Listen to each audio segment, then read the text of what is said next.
Muy bien, vamos entonces en este módulo 9 a hablar un poco de lo que es la asociación de elementos pasivos y activos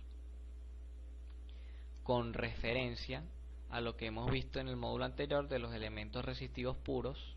Vamos a hablar un poco de los elementos que tienen un fasor. Señores, ¿qué es un fasor?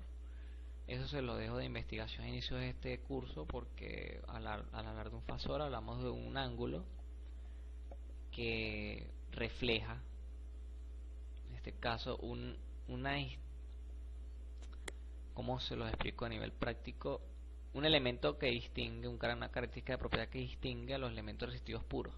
Voy a darles una breve introducción. Un elemento pasivo inductivo posee un fasor determinado, puedo decirlo de manera negativa, de 90 grados, por así decirlo. Darles un ejemplo. Ok, es inductivo. ¿Y por qué tú me dices, bueno, pero por qué es inductivo? Porque realmente este fasor lo que representa es que existe una variación con respecto a esta propiedad y lo distingue a un elemento capacitivo el cual tenga un ángulo positivo de 90 en su fasor, dando un ejemplo como tal.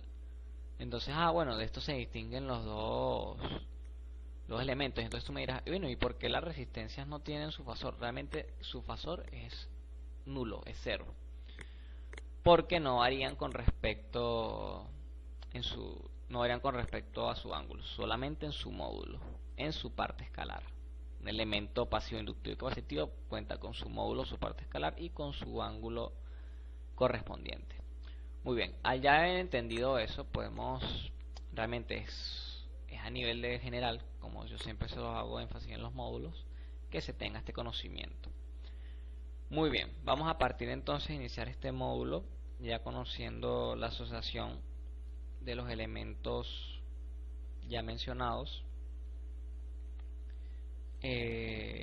Vamos a iniciar este módulo. Muy bien, vamos a iniciar entonces este módulo tocando el primer tema de asociación de condensadores en paralelo. Excelente. Vamos a iniciar haciendo acotación a las ecuaciones cuando decimos que la sumatoria de corrientes va a ser igual. Quiere decir, a diferencia de cuando tomamos un voltaje en serie, un circuito en serie, vemos que la corriente es una única corriente. Realmente lo vemos como un circuito en paralelo, igual las corrientes van a estar en bajada como si fueran resistencias, y bueno, va a haber una sumatoria de corrientes, la cual va a dar una sumatoria total de una sola corriente, la cual va a estar dada por una I sub K, igual a la conductancia de K con la derivada de U entre la derivada de T. Eso va a ser la correlación que existe del voltaje del condensador con respecto al tiempo. Es decir, vamos a poder medir una conductancia debido, más que todo, por el voltaje que suministra entre este voltaje con referencia al tiempo. ¿Por qué siempre hacemos con referencia al tiempo, señores? Porque realmente un voltaje se va a suministrar un condensador se va a suministrar de voltaje dependiendo del tiempo en el que este se cargue. Realmente este es un proceso más complejo. Solamente le voy a hacer una noción básica. Cuando se genera un voltaje en un régimen transitorio, este voltaje se va a cargar hasta un nivel pico de voltaje y va a llegar a su régimen permanente, del cual se va a mantener según una gráfica, se va a descargar y descargar, cargar y descargar, cargar y descargar. Pero es un proceso muy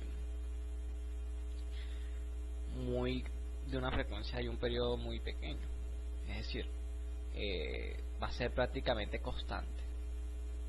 Ahí se va a mantener un voltaje suministrado apenas se carga, lo cual pasa en un régimen transitorio y después pasa a ser un régimen permanente. Perfecto. La secuencia que vemos abajo con referencia ahí es que la corriente va a ser igual a esto mismo n veces, es decir, una serie S1 más S2 más Sn veces, y la conductancia, el condensador, se va a medir de manera sumativa si se encuentran en paralelo. Si hay una asociación de condensadores en paralelo, realmente la asociación se realiza de manera sumativa. Como si lo hiciéramos de manera seria, sin embargo en este aspecto se de manera paralela. Muy bien, pasemos a la siguiente lámina. Asociación de condensadores en serie. Realmente este es como el proceso inverso, debido a que si conseguimos asociados condensadores en serie, la disyuntiva, pero mejor dicho, lo que distingue esto a la asociación en paralelo es que la corriente va a ser distinta y por ende los condensadores van a poseer un voltaje distinto. Es decir, no vamos a tener una conexión la cual nos permite decir, bueno, aquí los condensadores tienen un voltaje igual. No, realmente es algo que no podemos precisar de esa manera. Sin embargo, se tiene que hacer una sumatoria de U, de voltaje, U1 más U2 más U de 3. Va a ser una misma corriente. Y bueno, en este caso la fórmula o la ecuación viene dada por una diferencia de U sub K entre una diferencia de T, va a ser igual a el inverso de la capacitancia por I. Es decir, esto va a ser inversamente a la corriente entre la capacitancia. Muy bien, entonces cuando hablamos de una derivada de U entre una derivada de T, esto va a ser n veces tengamos una capacitancia. Es decir, esta capacitancia va a estar de manera invertida por su conexión y va a estar multiplicada por la intensidad de corriente, el inverso de lo que hemos hablado anteriormente. Es decir, para poder graduar la capacitancia en esta asociación de condensadores en serie, se tienen que realizar el paralelo de estos condensadores, el inverso. Entonces, n veces existan la cantidad de asociaciones de condensadores en serie, se hará este mismo procedimiento con referencia a la estructura de la fórmula ubicada en la parte inferior derecha.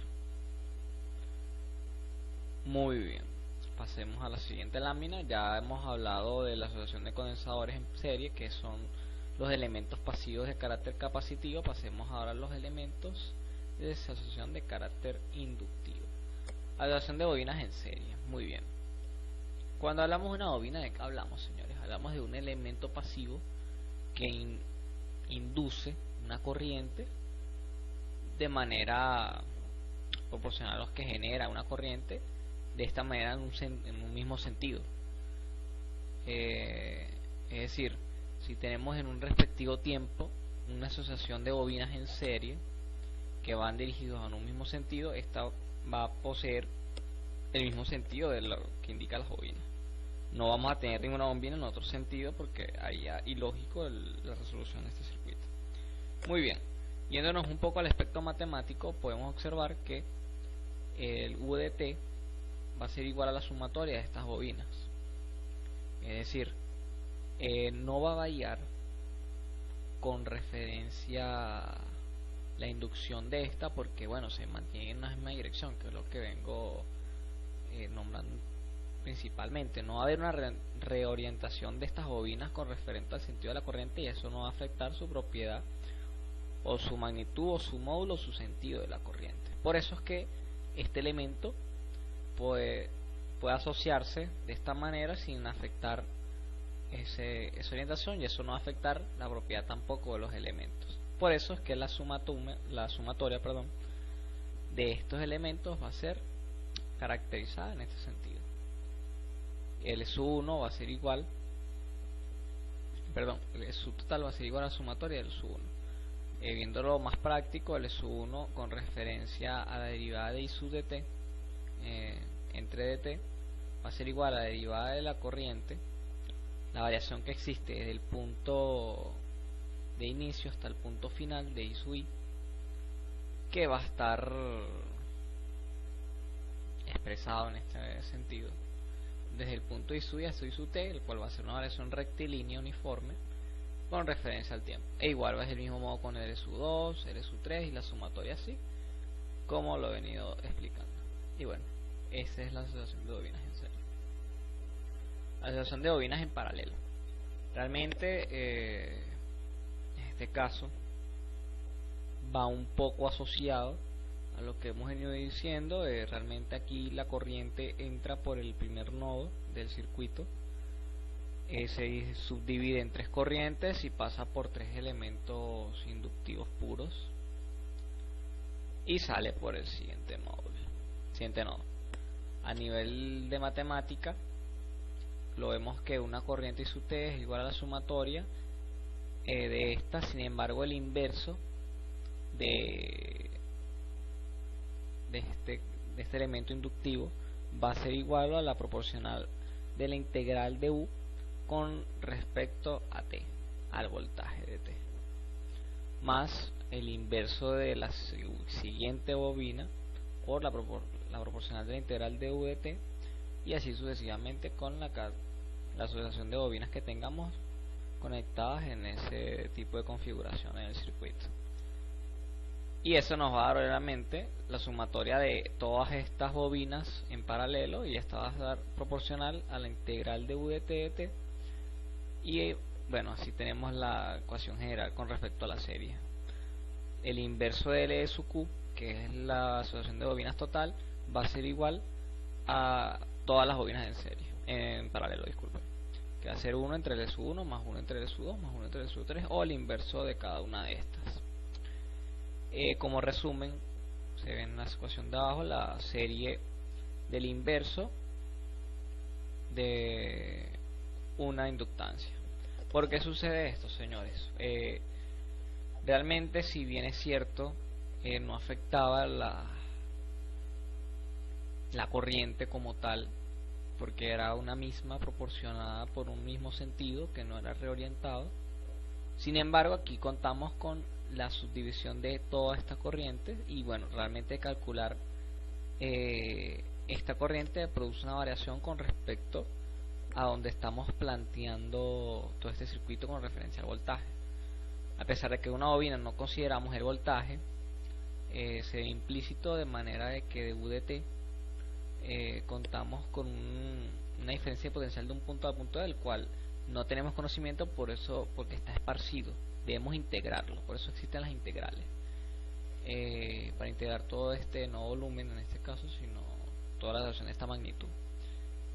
Muy bien, respondiendo un poco la respuesta a esto, ¿por qué se realiza esta asociación de bobinas en paralelo y por qué es el inverso? Bueno, porque como estamos observando, la conexión de bobinas, como generan unas corrientes que son generadas y son inductivas subdivididas por uno, no sabemos cuál es la cantidad o la proporción.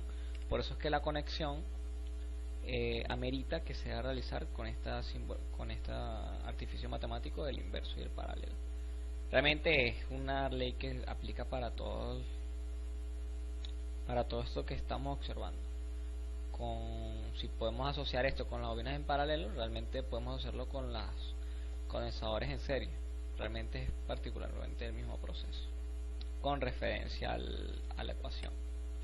Muy bien, ya terminado esta explicación a nivel matemático y un poco a nivel práctico, mis respectivas descripciones del problema, podemos pasar al siguiente módulo de los fundamentos básicos de la ingeniería.